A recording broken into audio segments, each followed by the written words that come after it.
Terima kasih Anda masih bersama kami. Saudara Alvendra Dewangga, pemain PSIS Semarang dipanggil Timnas Indonesia U23 untuk mengikuti babak playoff Olimpiade melawan Guinea di Paris, Perancis. Gelandang bertahan PSIS Semarang, Alvendra Dewangga mengaku Jumat kemarin telah dihubungi staf pelatih Sinteyong untuk bergabung dengan Timnas Indonesia U23. Saat ini ia menunggu mengurus dokumen visa dan lainnya untuk persiapan berangkat ke Paris, Perancis. Sebagai pemain profesional, dirinya mengaku dalam kondisi fit dan siap kapanpun jika dipanggil Timnas demi membela bangsa dan negara.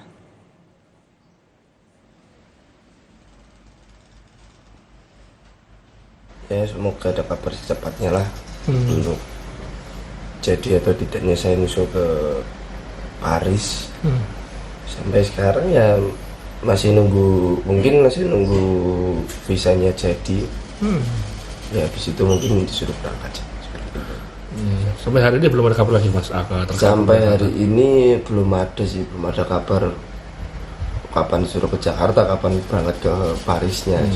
Tapi Ya namanya kita pemain bola ya Mas, jadi mau siap nggak siap ya harus siap. ya, apalagi pakai negara itu ya Mas.